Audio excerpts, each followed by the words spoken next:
Welcome to the online YouTube class of Pratigya competition centre. Pratigya competition centre के YouTube class में आपका स्वागत है। आज हम आपके सामने इंग्लिश का एक और वीडियो सामने लेकर आए हैं। आशा करते हैं कि ये वीडियो आपको पसंद आएगा और पसंद आने पर इस वीडियो को लाइक, कमेंट और शेयर ज़रूर करेंगे। और हाँ, इस चैनल को सब्सक्राइब करना बिल्कुल ना भूलेंगे। तो चलिए हम लोग इंग्लिश में नेक्स्ट स्टेप की ओर चलते हैं। हम लोग पढ़ रहे थे वर्ब्स, ठीक है। हम लोग का ग्रामर टॉपिक वर्ब्स है, इसको आगे हम लोग को बढ़ाना है। लेकिन इससे पहले मैं आपको कुछ वर्ड्स के बारे में जानकारी देना चाहूँगा, ठीक है। देखिए, मनी तो आप जानते ही होंगे। मनी, जिसको रुपया पैसा कहते हैं, इसके कई नाम हैं। परिस्थिति के अनुसार इसका नाम बदलता है, ठीक है। और ये बताने का मकसद क्या है, जब हम लोग क्लोज टेस्ट बनाते हैं तो वहां पर बहुत सारे ऑप्शंस में से हमको छांटना पड़ जाता है। तो होता क्या है कि हम लोग सही मीनिंग नहीं जानने की वजह से हम लोग गलत कर बैठते हैं। जैसे एक एग्जांपल के लिए, हम लोग टिमिड और कावर्ड दोनों का मीनिंग हम लोग सेम समझते हैं और दोनों का मतलब हम लोग डरपोक समझते हैं कि ये दोनों का हिंदी डरपोक होता है, ठीक है, डरपोक होता है। लेकिन ऐसी बात नहीं है। छोटा मोटा डिक्शनरी पढ़े हुए लोग हैं तो दोनों का मीनिंग डरपोक पढ़ लेते हैं। टिमिड का मतलब डरपोक होता है, लेकिन कावर्ड का मतलब कायर होता है, और कायर निगेटिव सेंस में है, ठीक है। कायर निगेटिव अर्थ देता है। और डरपोक कोई भी हो सकता है। जैसे जो डर रहा है उसको डरपोक, मान लीजिए अंधेरे वगैरह सभी उसको डर लग रहा है तो डरपोक है, वो कायर नहीं है, उसको हम डरपोक कहेंगे। लेकिन कायर होता है कि जो युद्ध वगैरह छोड़ कर भाग जाता है, या उसको कोई मार दिया, गाली दे दिया तो भी वो कुछ नहीं बोला, तो वो कायर उसको हम लोग कहते हैं, ठीक है। तो ये निगेटिव अर्थ देता है। तो हम आपको बताने जा रहे हैं मनी के बारे में। ये तो एक एग्जाम्पल दिए थे समझाने के लिए कि देखिए आखिर क्या मकसद है बताने का। तो देखिए, इसमें जानना क्या है, जब हम लोग किसी स्कूल कॉलेज में देते हैं, पैसे देते हैं, मनी देते हैं, स्कूल में कॉलेज में हम लोग मनी देते हैं ना, तो उस मनी को फी कहा जाता है। ये पैसा ही है, फी कहा जाता है, ठीक है। अब देखिए, हम लोग कहीं काम करते हैं, चाहे आपके घरों में भी काम कर रहे होंगे, सरकारी जॉब कर रहे होंगे या फिर मंथली काम कर रहे होंगे, तो उनको जो दिया जाता है उसको हम लोग सैलरी कहते हैं। वो सैलरी होता है, ठीक है, जो कि मंथ में दिया जाता है। अच्छा, आपके यहाँ छोटा मोटा काम लगता है तो आप लोग मजदूर को बुलाते हैं, उससे काम करवाते हैं, 1 दिन 2 दिन करवाते हैं और उसको पैसा हम लोग देते हैं, तो उसको हम लोग वेज कहते हैं, ठीक है, वेज कहते हैं। नेक्स्ट है, देखिए सब पैसा ही है ये सब। कोई मान लीजिए किडनैप कर लेता है, और किडनैप करता है तो जिस चीज को किडनैप करता है या जिस व्यक्ति को किडनैप करता है उसको छोड़ने के लिए वो कुछ पैसे की मांग करता है, तो उस पैसे को हम लोग रैंसम कहते हैं, ठीक है, रैंसम कहते हैं उसको छुड़वाने के लिए हम लोग जो पैसे देते हैं। मान लीजिए आप कहीं बाहर पढ़ रहे हैं तो आपके पापा आपको खर्चा देते हैं, पढ़ने के लिए आपका जो खर्चा है वो देते हैं, ठीक है। तो उस पैसे को हम लोग अलाउंस कहते हैं, अलाउंस। एक पैसा होता है जब हम होटल में जाते हैं, तो बड़े होटल में जाते हैं और रेस्टोरेंट में जाते हैं, तो वहां पर कोई एक होता है सेवा देने वाला होता है, कुछ मांगे वो तुरंत ला कर दे देता है, तो हम लोग खुश होकर के उसको कुछ पैसे देते हैं लास्ट में, तो उसको हम लोग टिप कहते हैं, ठीक है, टिप कहते हैं। आगे देखते हैं,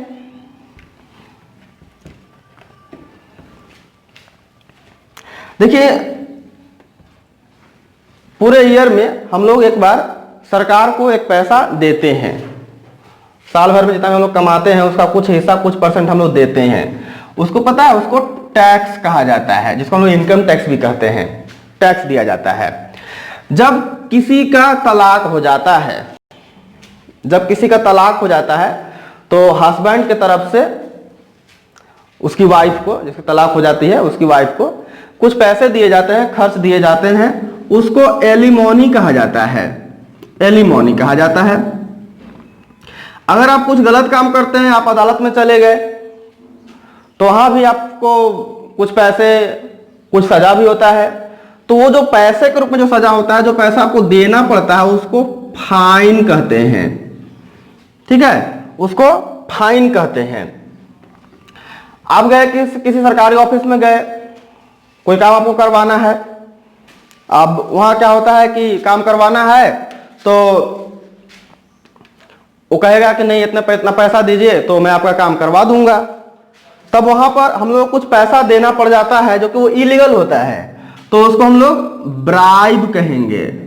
ठीक है, ब्राइब कहेंगे, उस पैसे को ब्राइब कहेंगे।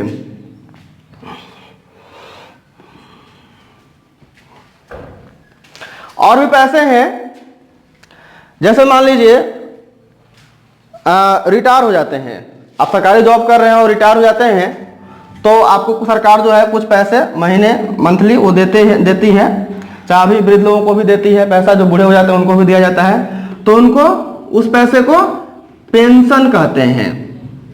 ठीक है, आप कभी कभी किसी से जरूरत पड़ने पर पैसा आप ले लेते हैं, कर्ज होगा जिसको हम बोलते हैं, तो उस पैसे को आप डेब्ट कहेंगे, डेब्ट।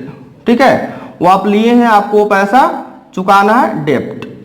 नेक्स्ट है, आप मंदिर मस्जिद में देते हैं, मंदिर में मस्जिद में आप देते हैं, कुछ पैसे देते हैं, कुछ मनी देते हैं, उसको कहेंगे डोनेशन। ठीक है, यहां पर हमारा डोनेशन होगा। और एक तरह का पैसा है, ठीक है, एक तरह का और पैसा है जो आप बैंक से लेते हैं, बैंक से आप लेते हैं, आपको कुछ पैसे जरूरत हो जाती है, घर बनाना है या किसी और वजह से पैसा आप लेते हैं बैंक से, तो उसको लोन कहा जाता है, लोन। तो ये हुआ लगभग 14 तरह के, 14, 2 to 4 to 6, 8, 10 और 4, ठीक है 14, ये 14 तरह के, ये 14 टाइप्स के मनी के नेम हैं जो कि परिस्थिति के अनुसार उसका नाम बदलता है। तो सेंटेंस में जैसा परिस्थिति लगेगा हम लोग मनी के वैसा ही फॉर्म को भरेंगे वहां पर। ठीक है, ये बहुत ही इंपॉर्टेंट है, आप इसको जरूर रट लेंगे, याद कर लेंगे। अगर भूल रहे हो तो एक बार फिर से मैं रिकैप कर दे रहा हूं। स्कूल कॉलेज में जो हम लोग देते हैं वो फी होता है, सरकार जो हम लोग को देती है, या फिर कहिए कि हम कहीं भी मंथली काम करते हैं तो हम लोग को सैलरी मिलती है। अगर किसी मजदूर को देते हैं, 1-2 दिन काम करवाते हैं उसको देते हैं, पर डे देते हैं, वो वेज कहलाता है। जब कोई किडनैप कर लेता है, ठीक है, जब कोई किडनैप कर लेता है, उस किडनैपर से छुड़वाने के लिए जो हम लोग पैसे देते हैं उस किडनैपर को, उसको रैंसम कहेंगे। और ये अलावेंस है, खर्च है, जो आप कहीं रह रहे हैं बाहर में और आपके घर से जाता है, आपके इस्तेमाल के लिए मनी जाता है। ठीक है, या सरकार भी अभी बोल रही थी बेरोजगारी भत्ता देने के लिए बेरोजगार लोगों को, तो वो भी अलावेंस कहलाएगा। ठीक है, ये टिप है, होटल रेस्टोरेंट में हम लोग जाते हैं, वहां पर कोई व्यक्ति होता है जो सेवा देता है हम लोग को, हम लोग खुश होकर उसको कुछ पैसे देते हैं, वो टिप कहलाता है। ठीक है, यहाँ है जो गवर्नमेंट, कुछ मतलब है इसमें काम करने वाले जो प्राइवेट भी हो सकते हैं और सरकारी भी, तो एक ईयर में वो पैसे लगता है, कुछ उसका वेतन का कुछ % लगता है, उसको हम लोग टैक्स कहते हैं। ठीक है, ये सरकार लेती है। ये एलिमोनी है, तलाक हो जाने के बाद हस्बैंड के द्वारा जो पत्नी को दिया जाता है पैसा, वो एलिमोनी कहलाता है। ठीक है, ये फाइन है, जब हम लोग कुछ गलत काम करते हैं, अदालत में जाते हैं, वहां पर जो है कोर्ट जो है, जस्टिस जो है कुछ पैसे, कुछ मनी चुकाने के लिए बोलती है, वो फाइन कहलाता है। ठीक है, जिसको लोग जुर्माना भी कहते हैं। ये ब्राइब है, ब्राइब मतलब हुआ कि इलीगल तरीके से आप किसी सरकारी ऑफिसर को पैसे देते हैं अपना काम करवाने के लिए, तो ब्राइब कहलाता है। पेंशन है, जो कि आपको वृद्ध होने के बाद, या फिर कई तरह के पेंशन मिलता है, बूढ़ा हो जाते हैं तो, रिटायर हो जाते हैं तो, ठीक है, विकलांग भी कोई होता है तो उसको भी दिया जाता है, तो ये पैसे जो दी जाती है वो पेंशन कहलाता है। डेब्ट है, हम किसी से कर्ज लेते हैं, कुछ जरूरत पड़ा हम उससे ले लिए, तो पैसा डेब्ट कहलाएगा। ये डोनेशन है, ये मंदिर मस्जिद में हम लोग देते हैं, जो हम लोग दान वगैरह करते हैं, ठीक है, तो वो डोनेशन कहलाता है। और ये है जब हम लोग बैंक से लेते हैं पैसे, ठीक है, किसी काम को करवाने के लिए हम लोग बैंक से पैसे लेते हैं, उसको लोन कहा जाता है, ठीक है, आप याद रखेंगे इतना को।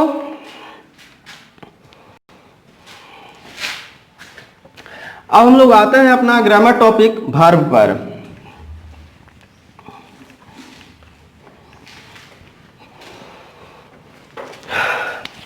तो आपको याद होगा कि हम लोग मेन वर्ब के बारे में पढ़ लिए थे, ठीक है। अब हम लोग सेकेंड वर्ब हम लोग को पढ़ना है, जिसका नाम है हेल्पिंग वर्ब या ऑक्सिलरी वर्ब। हेल्पिंग वर्ब या ऑक्सिलरी वर्ब। हिंदी में कहते हैं सहायक क्रिया, सहायक क्रिया, ठीक है। क्या होते हैं, देखिए नाम से ही है, सहायक मतलब सहायता करने वाला आदमी को हम लोग सहायक कहते हैं ना, वो मेरा सहायक है, सहायता करता है। तो ये काम भी, ये जो वर्ब का काम है हेल्पिंग या ऑक्सिलरी वर्ब का, वो सहायता करना है, ठीक है। तो ये सहायता जो करता है वो किसकी सहायता करता है, ठीक है। तो मनुष्यों में भले ना हो कि अपने जाति को, अपने जाति के लोग सहायता करते हैं, लेकिन हाँ नॉन लिविंग थिंग्स में तो है कि अपना जाति को ही ये हेल्प करता है। तो ये ऑक्सिलरी वर्ब जो होते हैं, जो हेल्पिंग वर्ब होते हैं, वो दूसरे वर्ब की ही सहायता करते हैं, ठीक है। तो हम लोग लिख सकते हैं इसका डेफिनेशन कि ए वर्ब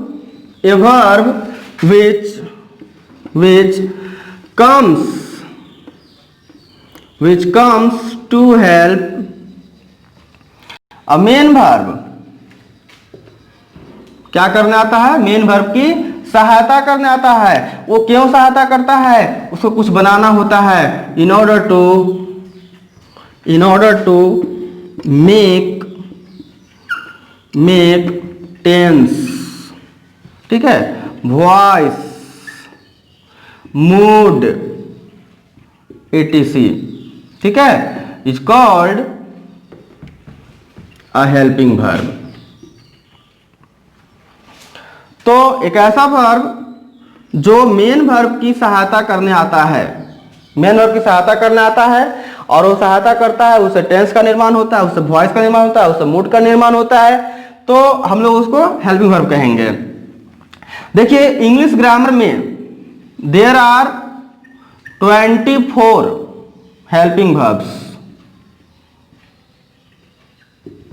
इंग्लिश ग्रामर में ये 24 हेल्पिंग वर्ब्स हैं, 24 हेल्पिंग वर्ब्स हैं। कौन कौन है हम लोग देखते हैं, और उसके बाद हम लोग एग्जांपल्स भी रखेंगे, एग्जांपल सेंटेंस भी रखेंगे। हेल्पिंग वर्ब्स या ऑक्सिलरी वर्ब्स कौन कौन हैं, तो देखिए इसका भी कैटेगरी है, हेल्पिंग वर्ब्स का भी कैटेगरी है। एक कैटेगरी आता है वर्ब टू बी का, वर्ब टू बी का एक कैटेगरी है। वर्ब टू बी में आता है इज, एम, आर, वाज, वर, ये 5 हो गए। आपको मैं 24 बताया हूं ना। सेकेंड होता है कैटेगरी वर्ब टू हैव का, इसमें होता है हैव, हैज और हैड। थर्ड कैटेगरी होता है वर्ब टू डू का, ठीक है, वर्ब टू डू, इसमें होता है डू, डज, डिड। और एक लास्ट कैटेगरी है जो कि मॉडल वर्ब्स का, मॉडल वर्ब्स का, इसमें होता है may, might, can, could, shall, should, will, would, ought to, need, dare, used to, ठीक है। एक और छूट रहा है जिसको मस्ट कहेंगे। 1 2 3 4 5 6 7 8 9 10 11 12 13 और यहाँ 3 हुए 16, 3 19 और 5 24। ये टोटल 24 हेल्पिंग वर्ब्स हो गए। ठीक है। अब देखिए हम लोग verb to be, verb to have और वर्ब टू डू, इन तीनों का प्रयोग हम लोग टेंस में पढ़ेंगे। ठीक है। टेंस में इन तीनों वर्ब का प्रयोग हम लोग को मिलेगा, वहां पर हम लोग पढ़ेंगे। और ये जो मॉडल वर्ब्स है ये एक अलग टॉपिक हमारा मॉडल के रूप में जाना जाएगा, जिसको हम लोग पढ़ेंगे बाद में। इन सब का यूज हम लोग पढ़ेंगे। ठीक है। यहां पर देखिए नीड, डेयर और यूज टू, इनको सेमी मॉडल भी कहा जाता है। सेमी का मतलब होता है आधा। ये हाफ मॉडल भी है और हाफ कुछ और भी हैं जो आपको हम यूज के समय बताएंगे। ठीक है। तो अब ये टेंस का टॉपिक बन गया, ये मॉडल का टॉपिक बन गया। अब एग्जाम्पल सेंटेंस की बात हम किए थे। एग्जाम्पल सेंटेंस पूछ देते हैं कैसे हेल्प करते हैं। अगर हम बोले कि आई हैव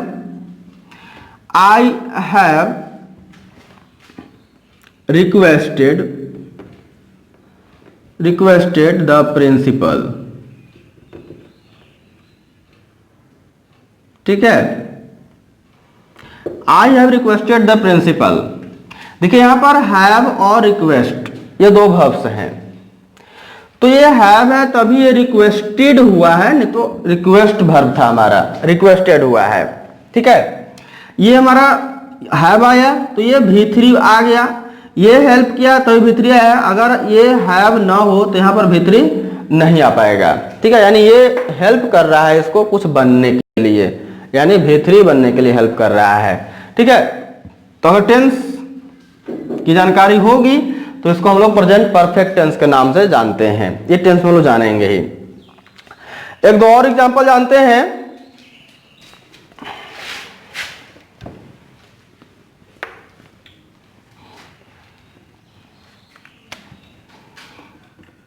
अगर हम कहें